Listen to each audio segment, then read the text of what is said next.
Bonjour et bienvenue dans cet épisode hors série d'été. Vous allez voyager avec Océane et moi jusqu'en 2050, où on se retrouvera pour discuter après une journée de travail. Prêt pour aller faire un tour dans le futur? Attachez vos ceintures. 3, 2, 1, c'est parti.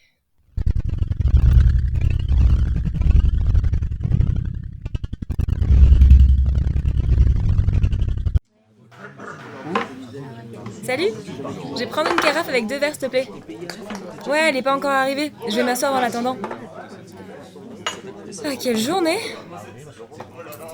Hey, salut Cassandre! Ah, coucou, Océane! Installe-toi, ça va? Merci, oui, je suis super contente d'être là. Alors, c'est ici que tu travailles? En partie, ouais. Enfin, je te raconterai. À la base, c'était un tout petit tiers-lieu ici. Mais ça s'est beaucoup agrandi, donc il y a beaucoup de monde qui travaille en entreprise, en coworking. Bon, c'est évidemment pas que du travail, hein, c'est un lieu de vie. Derrière, il y a le jardin. Derrière le jardin, dans le couloir là-bas, il y a d'autres cafés et cantines. Là-bas, des salles d'activités sportives, artistiques, etc. Quand il n'y a pas d'atelier, on s'en sort aussi pour des réunions. Au centre du jardin, c'est la salle de conférence et de spectacle. Et l'autre côté, là-bas, tu vois, c'est une école. Comme ça, les parents peuvent s'impliquer dans la vie de l'école. Ils sont juste à côté. Et puis, ils peuvent aussi manger avec leurs petits le midi s'ils veulent. Très bien agencé tout ça, on s'y sent super bien. Et en plus, il fait frais, malgré l'arrivée de l'été. Ouais, ça c'est la magie du triptyque végétalisation, isolation et peinture blanche. Puis il y a un cours d'eau à côté. Tu l'as peut-être vu en arrivant. Il a eu beaucoup de succès dans notre groupe, hein, vraiment. Bon, on s'y baigne pas parce que c'est un sanctuaire de biodiversité, mais sa présence ça suffit à rafraîchir le quartier. Et c'est super sympa de s'y balader, et frais. Et bon, attends, faut que tu me racontes ton voyage. L'exode nomade, ça s'est bien passé? Très bien, j'ai un groupe qui est très familial, solidaire, ils avancent bien, mais leur transition n'est pas des plus faciles, ceci dit. Ah mince. Ils viennent d'où déjà? Du Kenya. Du Kenya? Il y a encore des gens qui vivent là-bas? Je pensais que c'était devenu une zone invivable. Plus grand monde, on peut pas dire que ce soit vivable effectivement. Mais j'avais quelques contacts chez des familles qui vivaient près du lac Victoria vers Kisumu. Ah oui, ça me parle. Il est dans quel état ce lac? Bah, il est totalement asséché. En fait, ça faisait déjà plus de 20 ans qu'ils pouvaient plus se nourrir des poissons. Mais maintenant, ils ont plus accès à l'eau, ni en surface, ni dans les nappes phréatiques, hein. Ouais, je comprends qu'ils avaient besoin de migrer en urgence. Ouais. La majorité des personnes sont déjà parties d'elles-mêmes, en fait. Mais tu sais, il reste toujours quelques irréductibles. Ces personnes s'imaginent pas vivre à un autre endroit. C'est chez eux là-bas, et même s'ils ne supportent plus les conditions de vie, je dois les convaincre que la migration est essentielle à leur survie et les accompagner sur une route où ils trouveront des lieux disponibles pour pouvoir s'installer. Ouais, mais ça doit être dur pour eux, hein, je comprends. Et comment ça se fait que tu les accompagnes? Du coup, c'est ta nouvelle activité? Effectivement, quand j'ai arrêté mon entreprise de conseil RSE aux entreprises, j'ai rejoint les Monarcas, c'est la coopérative des guides migratoires. Ah oui, comme les papillons migrateurs. Bah, c'est vrai que le conseil en RSE, c'était plus utile depuis quelques années, hein. Tout à fait. Toutes celles et ceux qui étaient spécialisés en accompagnement au changement ont mis leurs compétences au service de toutes ces transitions que les gens vivent aujourd'hui, comme l'immigration par exemple. Mm. En fait, tu guidais les entreprises, maintenant tu guides les gens. Ça a du sens. Et oui. Bon, et alors les monarcas, ça fonctionne comment? Alors les Monarcas rassemblent tous les guides migratoires de manière internationale. On fonctionne un peu en opposition aux organismes actuels qui ont tendance à être plus locaux parce qu'on a besoin d'optimiser nos déplacements. Chaque fois qu'on est sollicité par un État ou une collectivité, on attribue la mission au guide qui sera le ou la plus proche et en fonction du lieu de départ, des disponibilités dans les communautés, des capacités du groupe, on choisit un itinéraire avec l'objectif d'amener le groupe le plus possible vers le nord, puisque c'est là où il y a le plus de terres disponibles. Sur le chemin, chacun choisit d'établir sa vie dans un lieu particulier selon, ses préférences ou selon la difficulté du voyage. Et l'accueil, ça se passe toujours bien là où vous passez? Tu sais, je pense que le changement, de paradigme qu'on a eu ces dernières années, ça facilite vraiment leur accueil. Tous les migrants climatiques, sont les bienvenus, au même titre que chaque résident historique, du moment qu'il s'engage et contribue à la société locale, en fait. Ouais, bon, bah, c'est comme ici alors. Et du coup, si vous êtes répartis partout dans le monde, vous communiquez comment avec les monarcas? Vous passez par le métaverse? Ouais, c'est ça. On utilise le métaverse et je sais pas si tu te rappelles, mais j'étais, fermement contre à l'époque, lorsqu'ils ont sorti, hein. Mais Franchement, oui, mais bah, ça fait moi aussi. bizarre de Bon, en même temps, quand l'industrie informatique a vu la levée de boucliers, ils ont bossé énormément pour rendre le métaverse moins consommateur qu'Internet. Et c'était une belle avancée. Et franchement, je pense que sans ça, on n'aurait jamais eu assez d'énergie pour soutenir le métaverse en plus du reste. totalement. On est parti d'un presque jeu vidéo à un espace de communication et de ressources qui soit transparent et sécurisé. Gros changement. C'est grâce au métavers que j'ai pu trouver, ce lieu et en plus, j'étais contente de savoir que tu habitais ici. On sera reçu demain matin officiellement, par la coordinatrice locale, mais je voulais que tu me racontes, personnellement ce que vous avez mis en place et comment vous accueillez les migrants climatiques ici. Au début, il y avait des chantiers participatifs sur les logements vides à rénover. Mais en ce moment, il n'y en avait pas. Alors la ville a aménagé une ancienne carrière avec des logements légers temporaires et dans une forme de quartier au quart d'heure. Et j'aime beaucoup ce lieu. Tu verrais, il y a beaucoup d'oiseaux sur le lac qui remplacent le trou dans la carrière. C'est assez... on dirait presque pas qu'on est en ville. C'est une magnifique opportunité pour eux. Merci à vous, vraiment. Enfin, en fait, ça accueille toutes les personnes qui sont de transit, on va dire. Et de ton côté, raconte-moi un petit peu ton travail et comment ça fonctionne ici? C'est plutôt nos envies et les tâches à accomplir qui nous guident. En fait, moi, je travaille dans la partie alimentaire et on a créé une coopérative où il y a les maraîchers périurbains et urbains qui produisent 80% de l'alimentation de la ville. Il y a des centres de transformation des aliments et des lieux de vente des denrées alimentaires ou de première nécessité. Et on prend toutes les décisions de manière collégiale, donc avec les maraîchers, les transformateurs, les commerçants et aussi avec les clients réguliers. Donc il y en a certains qui ont un métier fixe, 4 jours par semaine, ou alors ils alternent entre plusieurs. Par exemple, tu peux faire maraîchage et vente, ou livraison et transformation, enfin, c'est au choix. De toute façon, même si on a on va dire la majeure partie du temps, on fait un peu le même type d'activité, on va quand même donner un coup de main à d'autres salariés de la coopérative en fonction de vos activités ou si quelqu'un est absent. Donc, on s'ennuie pas, clairement. Et puis, bon, l'alimentation, c'est très transversal. Il y a aussi les restaurateurs qui sont dans la coopérative pour leur approvisionnement ou histoire de varier un peu. Moi, par exemple, un mardi sur deux, je vais travailler au salon de thé du quartier parce que c'est une ambiance qui me détend.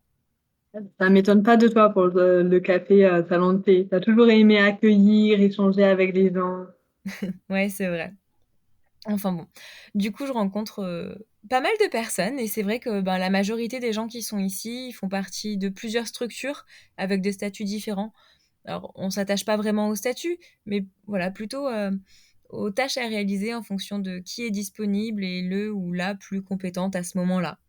Et voilà, c'est comme ça que je me suis retrouvée à gérer les flux logistiques alimentaires pour ma compétence et au café salon thé aussi pour ma disponibilité. Et j'ai du mal à me visualiser la gestion des flux logistiques alimentaires. Est-ce que tu peux m'en dire un petit peu plus? Hmm. En fait, pour l'expliquer, il faudrait que je revienne sur l'urbanisme de la ville. En fait, c'était il y a, je sais pas, environ 20 ans, les élus ont développé le système de ville au quart d'heure. Il faut que on trouve la majorité de ce dont on a besoin pour notre vie quotidienne dans un rayon d'un quart d'heure à pied.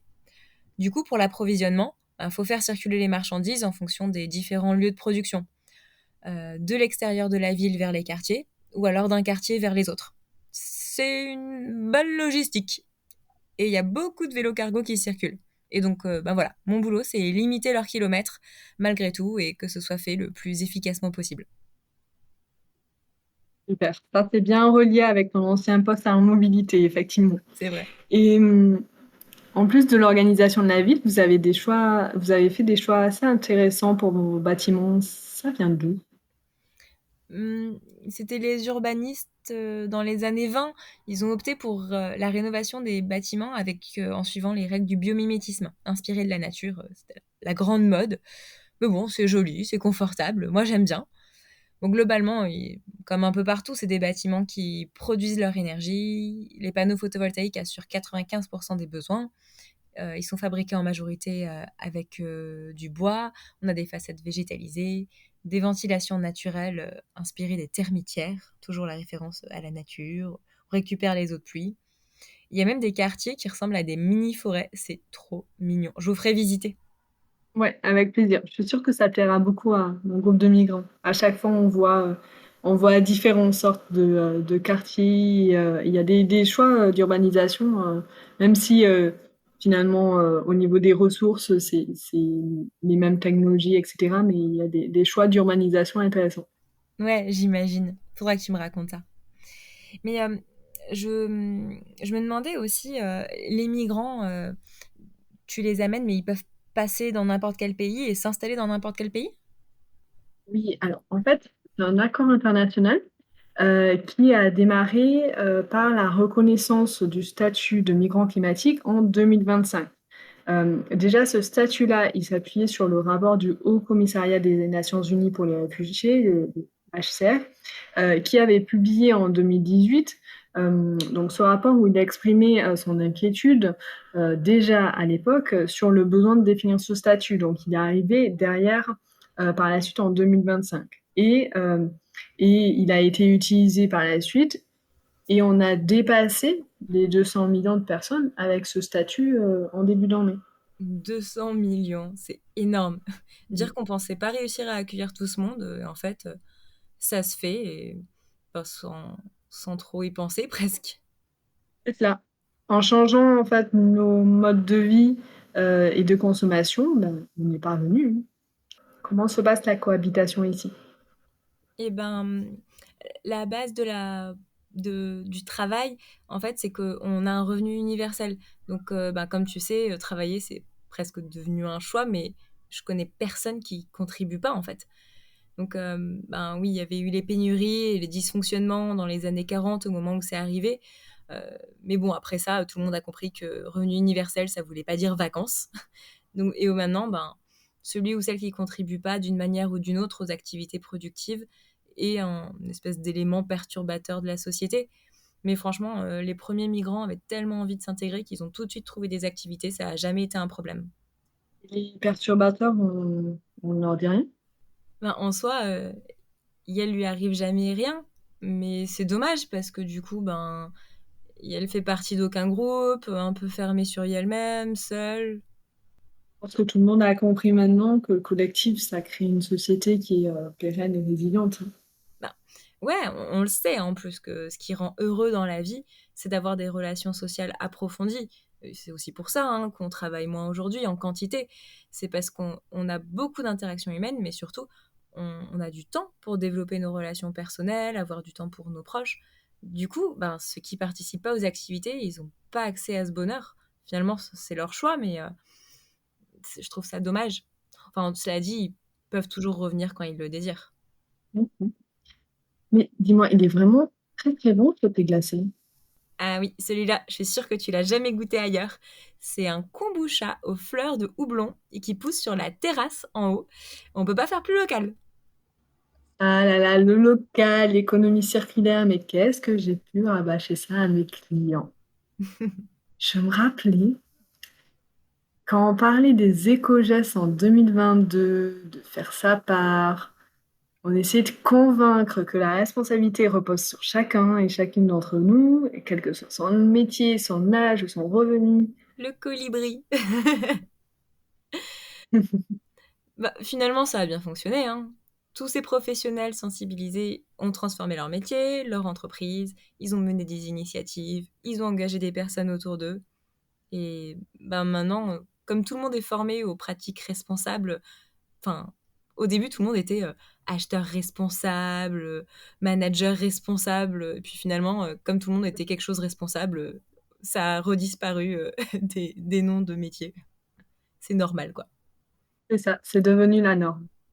Et puis, les derniers récalcitrants, en fait, n'ont pas eu, beaucoup de choix, hein, puisque, les entreprises à émission qui, à cette époque-là, débutaient, c'est la norme maintenant, aussi. L'entreprise, du coup, est totalement responsable juridiquement de son impact environnemental et sociétal et les salariés, ils ont pas été tendres avec celles qui s'engageaient pas, hein. Ça a été une vraie petite révolution interne. Ouais, ça a fait mal à certains. Mais bon, il avait raison, Pablo Servigne, hein. Une autre fin du monde était bel et bien possible. On a survécu. Et pas trop mal, hein, je dirais. Je suis fière de cet avenir qu'on a construit pour les générations futures. On a vraiment travaillé dur pour ça pendant des années, on a tout re-questionné, nos modes de vie, de travail. C'était pas si facile que ça, mais franchement, le résultat paye. Mm. C'était la lutte de notre époque. Franchement, je me souviens de moments vraiment déprimants, où j'étais éco-anxieuse, je me sentais pas bien, je me disais qu'on n'y arriverait pas, qu'on n'allait pas assez vite. Mais bon, je me mettais en action, je poussais la société à évoluer et ça me faisait oublier la peur du futur. Il y avait ça. Et je t'ai pas demandé, t'as des chaussures confortables? Oh là là là là, toi, je te vois venir. Mais oui, bien sûr qu'on va aller danser. Trop chouette!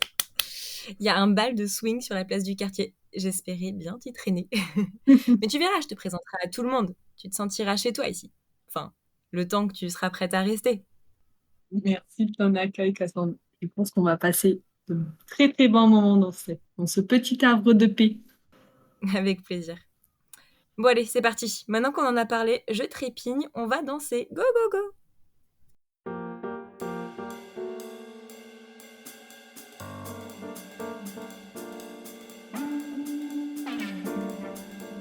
Merci pour votre écoute de cet épisode utopique sur le travail et sur nos vies, comme on aimerait qu'elles soient en 2050.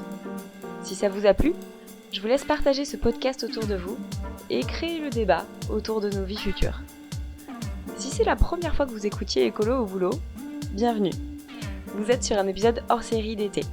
Le reste du temps, on parle de comment on pourrait faire changer nos organisations et notre travail pour parvenir à cette société épanouie, pleine de vie, juste, neutre en carbone, de manière beaucoup plus concrète.